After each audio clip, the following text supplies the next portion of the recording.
Hello, good people of YouTube. And yes, I did get the Odin, and I gotta say, the animation again was really beautiful to watch her being built. So hands off to the animation team and the art team there. I do like of course, just watching the ship being built and all the bits and pieces come together. It was very pleasing to the eye, and just really makes you appreciate how much detail there is in putting together an animation in an event like this. I'm also happy to report that we can go take a look at them real quick. The directives, they are in fact the directives that we were shown in the document that was released earlier. I think it was like what, a month or two ago. They released the directives, and yep, they are the same as you can see. Just get 12 spotted ribbons here, earn 2.5 million credits, and again, it's just all stuff that you will get easily by playing the game. You can even look ahead. You can look ahead at any of the other directives and any other thing that involve directives and see. Again, it's all pretty simple stuff that you can do across different nations. You have different options to do it with, and various battle types and such. And yep, it's looks like again a fairly easy grind if you just play the game. And of course, they do have the oddball mission here and there that's a bit easier. I believe the final missions are a bit more difficult, but nothing too extreme. And they're only difficult in cases of like, you can only use a cruiser, or a destroyer has to be tier 7 to 10. The lower directives, it's more like tier 5, yeah, 5 to 10. But then when you get up to the final directive, I think it's like 7 to 10. But it's nothing majorly difficult like the Odin event. And plus, this is running for 2 patch cycles, so you have much more time to get it done, and it is a lot simpler too. So I'm happy to report that hasn't changed, and they did not pull a switcheroo on us like they did with the Puerto Rico event.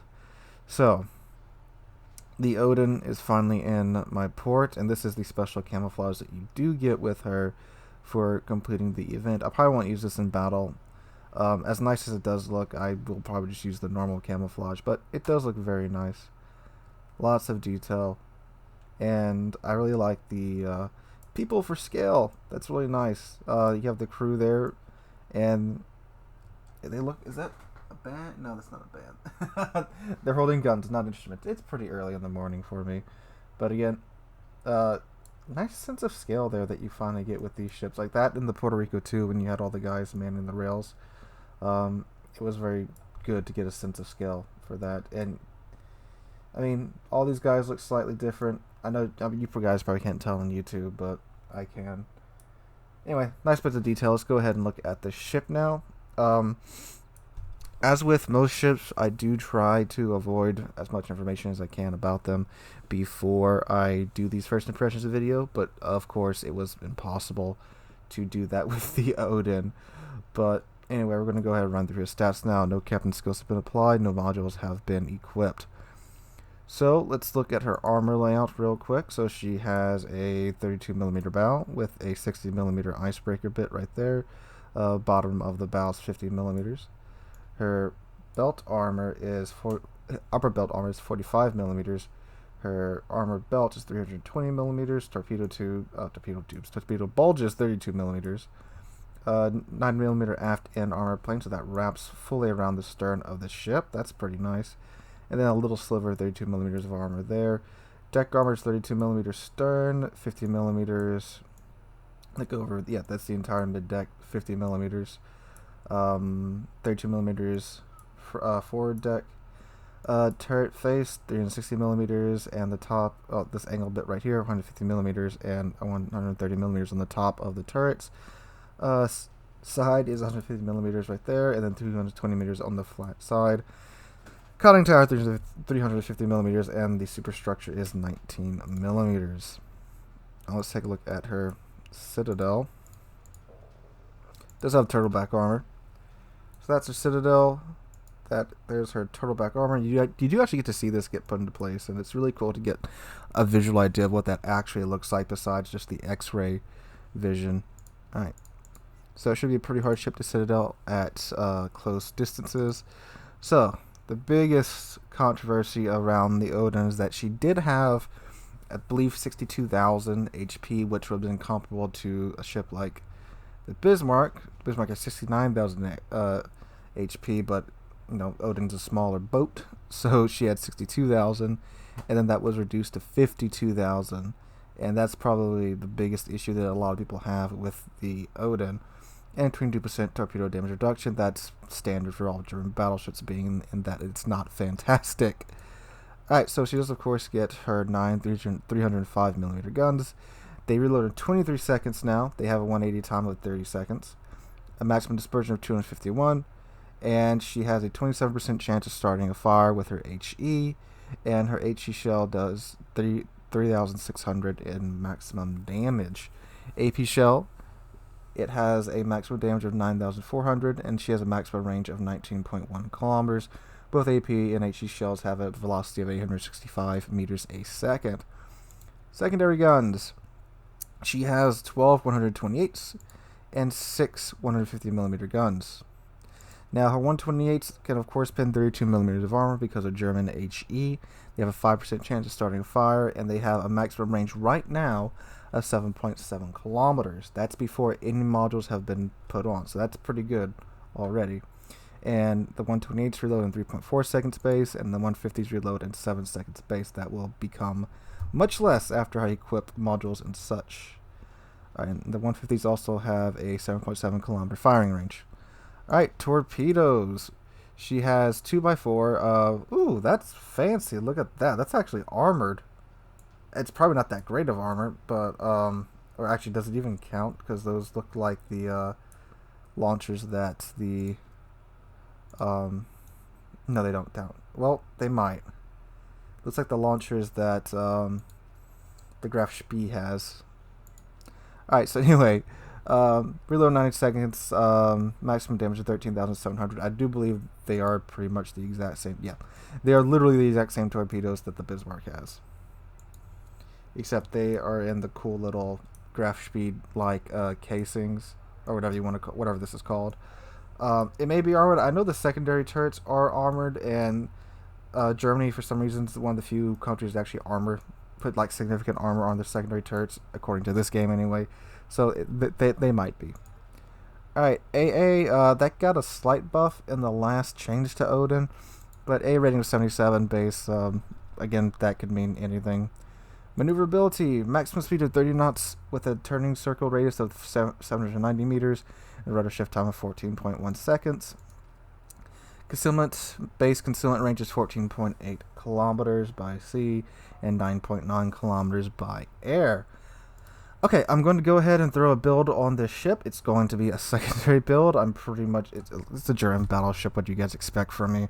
I'll be back with you guys in a second. Alright, so as I said, I put up your German battleship build on here. Again, all secondary modules, Auxiliary Armaments Mod 1, Damage Con 1, Secondary Battery Mod 1, Damage Con 2, and the Concealment module. I ripped Lucians off of my Cruiser Curve first, and this is pretty much the build I use on every single German battleship from Tier 7 up, which is Preventive Maintenance, MLG turrets, Adrenaline Rush, Superintendent, BFT, AFT, and Manual Fire for secondaries. Let me put the secondary flag and stuff on it, and then we will look at the specs once again. AA flag, always lovely to have.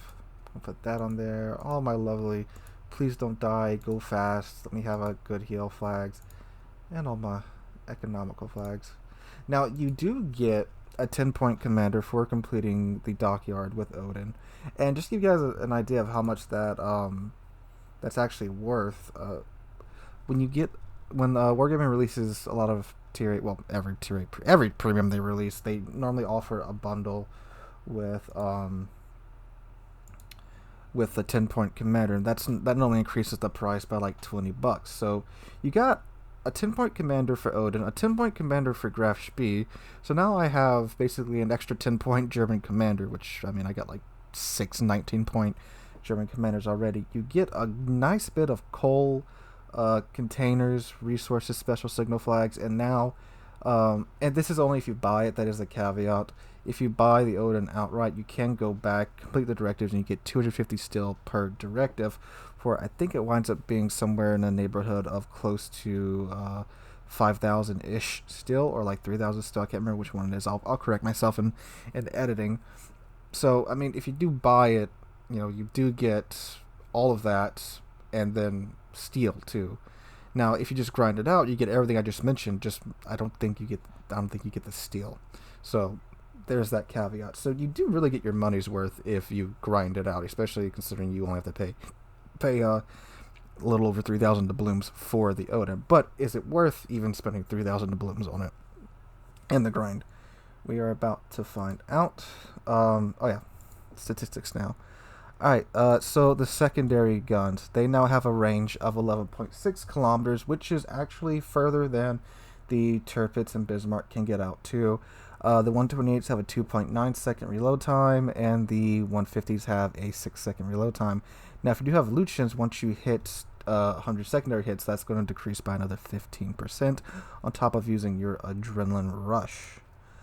And the concealment, what is it now? Just with the, okay, it's 13.4 kilometers. Wow, I had a brain fart for a second. So 13.4 kilometers, which is relatively stealthy for a German battleship. But anyway, I'm going to go ahead and put the normal camo on here. And again, I do like this camo, but I'm finicky with my...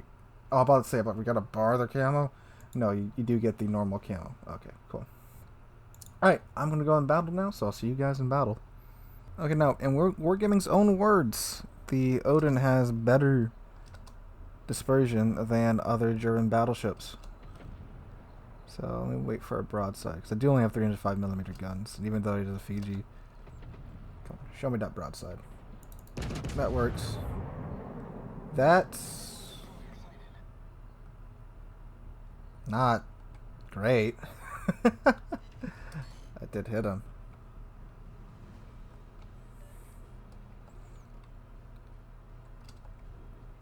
Okay, 23-second reload. That was the last kind of nerf Odin got. Oh no, that guy's gonna die from torps. Whoops.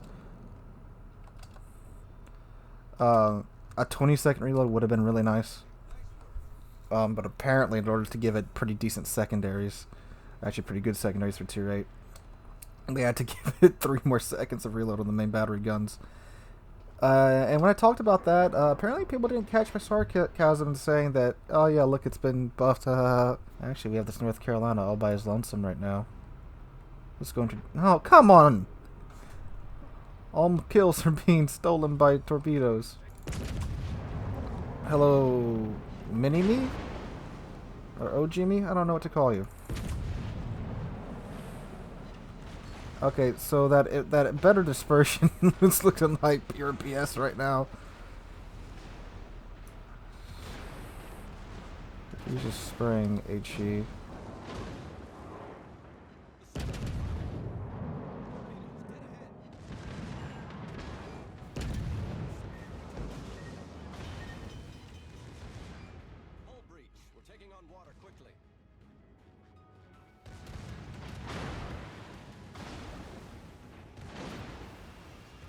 Dallas, why would you come around the corner like that, bud?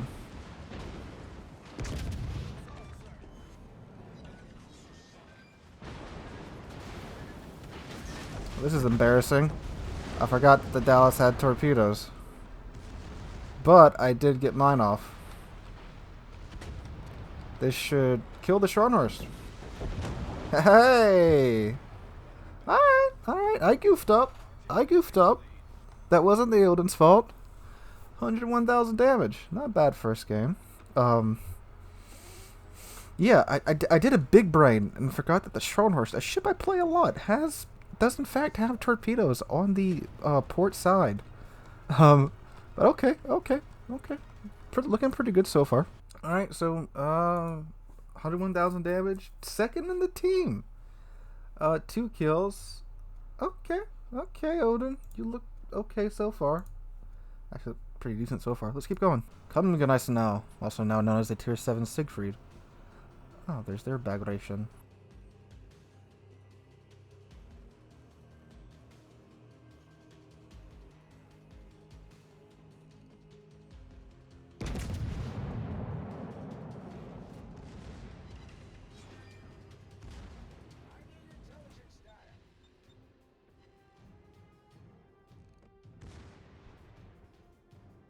That's a big smoke cloud for a secondary gun.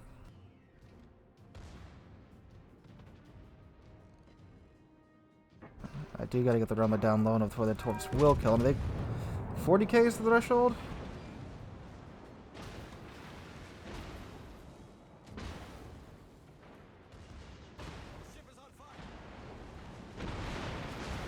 Ah, there's the whale comment.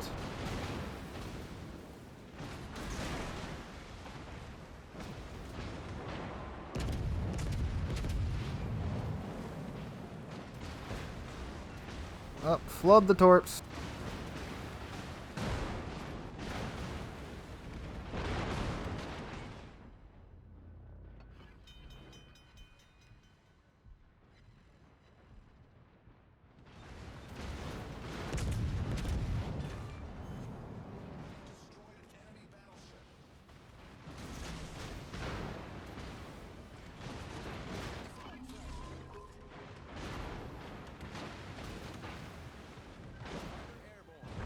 Did not go according to plan.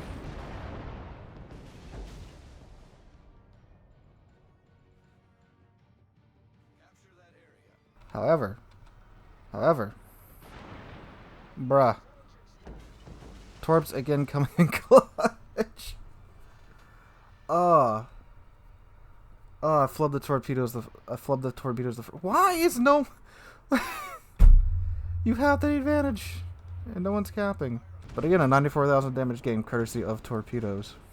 Okay, we messed up there, and still in the top 5 on the team. So the ship's doing pretty good so far. I'm the one messing up, being a little bit too aggressive.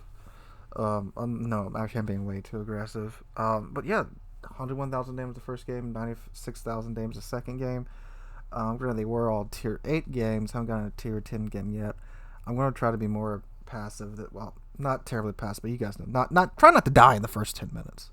That's my goal this time. And see how she performs like that. Because I do think her long-term survivability throughout the match is a pretty obvious concern with her lack of health. Speak Tier 10. And, oh, man, the Noveski's out too. Yeah, another Odin. 2 more Odins. Look at that.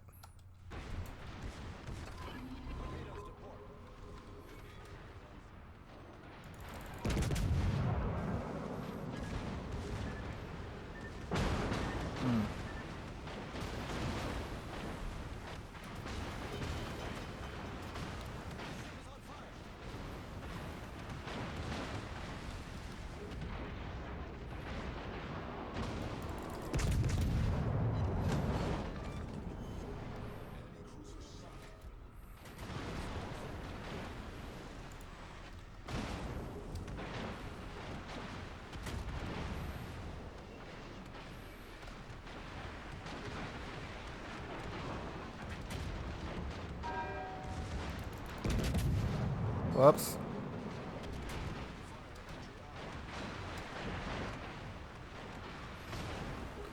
Oh, thank God the Hindenburg got taken out. Okay, so first Tier 10 game. That sucked. Oh, I did 45,000 damage. And I still kept playing this. I did 45,000 damage, and I came 1, 2, 3, 4, 5th on the team. What? Alright, we'll do one more and we'll call that a review. Well, first impressions review. I have a plan. May not be a very good plan, but it is a plan. We're going to try and rush down the 9-10 line and come up with the side and try to wreck their faces. Will it work? I don't know. Will I die? More than likely, but hey. I'm tired of doing loops back here. Oh, this is going to be like shooting fish in a barrel. Come here, Bismarck. And New Mexico. I need my damage. Bismarck, Bismarck, Bismarck.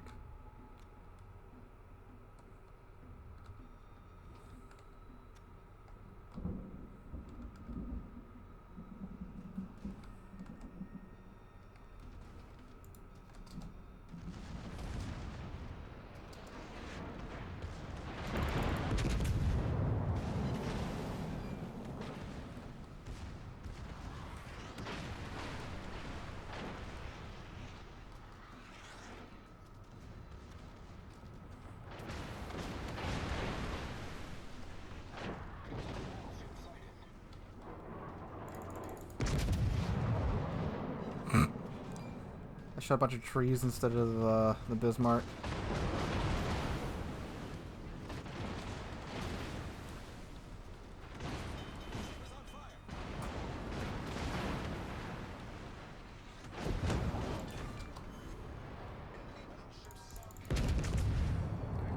Oh, that's actually really good dispersion. I just blasted his turret.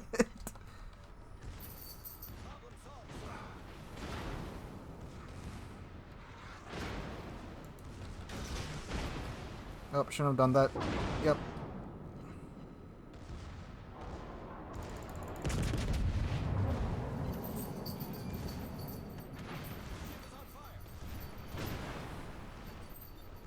Ah, there's Lucian's talent. Finally, in the last game, 2 minutes left in the match. I don't know, popping Hydro, because why not? Ah, other main turret's been incapacitated. This is the part where I have to now become the torpedo.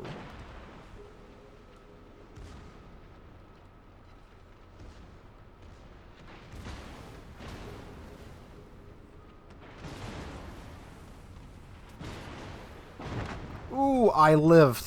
I lived, though. I survived.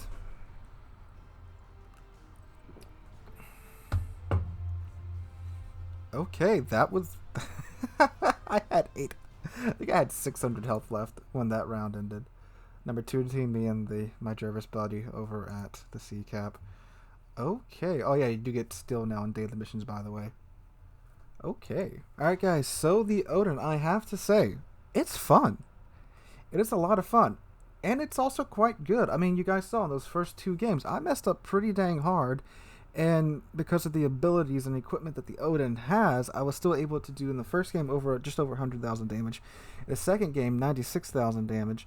Now, the third game, where I was at tier 10, I did only do, I think, like, what 40 or 50,000 damage, but I still came, like, 5th or 4th on the team somehow in a tier 10 game. So, I mean, that was pretty okay. And then the last game, when I actually played smart and, you know, made it a goal to stay alive and play much more, well, not passive, but, you know, more passive than I was playing the first 2 games. 122,000 damage, Confederate, I'm sorry, not Confederate, was it Confederate high caliber and Dreadnought? So, yeah, honestly, guys, she feels really good and really fun. And you just play it like every other German battleship, and you do fine. Now, the health, of course, at tier 10, that's a rough up tier in this ship. And we do only get 1 tier 10 game, but just with the caliber of the guns and her range and her health, I don't think she's going to do too well at tier 10. But I think even at tier 9, she'd be alright. But tier 8, definitely when she's top tier, she's fantastic, guys. Now, considering the directives are literally just playing the game for the most part, I'm just going to go ahead and say that I do think she is worth grinding out the dockyard for. Because she feels really good. She feels really fun. I was having fun most of the times I was playing her, even when I was messing up in those first 2 games. And, I mean, if you play Scharnhorst, it plays just like Scharnhorst. I mean, it is more accurate than Scharnhorst. And the dispersion does feel a little bit better than other German battleships, but again, you do have 9 guns, you do have a 23-second reload, so you do have that going for it. But they're not, I mean, Wargame made it out to be like they were incredibly more accurate than other German battleships. They're not. She feels just a little bit, like a little slightly more accurate than other German battleships, but she feels good, and she feels fun, guys. So, yeah, I'd say she's worth grinding. Is she worth buying it right now with the blooms? I mean, you do get a lot, don't get me wrong, because it does cost, well, I think like $120 worth of doubloons to get through the entire dockyard event. But you do have to remember, you're not getting just the Odin. You're getting the Odin, the Graf Spee, and 10-point commanders for both. Like 18,000 coal, 40 is a premium time, like 5 containers, and then like 10 of each of the special signal flags. So you are getting all that for your money. I wouldn't recommend you do that, since the directives are so easy to just grind out. I would just grind out the directives, guys. But yeah, if this ship comes out for sale in the armory after the dockyard event, and this is when you're watching that review, yeah, go ahead and buy it. It's probably the normal price for a Tier 8 premium, which is what, $45, $48. I do feel she's completely worth that amount of money and just fun. So you guys who are watching now, when this does come out for the dockyard event, uh, grinding the directives and paying just over 3,000 doubloons for the Odin, yeah, I'd say it's worth it. It's a fun ship, and I think it's a good ship. All right, guys, if you enjoyed the video, please drop a like, leave a comment, and subscribe to the channel. We are on our way to 15,000 subscribers. I cannot thank you guys enough for that. We just recently passed 12,000 and 12,200. Again, you guys have been awesome with all the new subscriptions recently, and I cannot thank you guys enough for that. Hope you're having a wonderful day, and hope to catch you guys in the next one.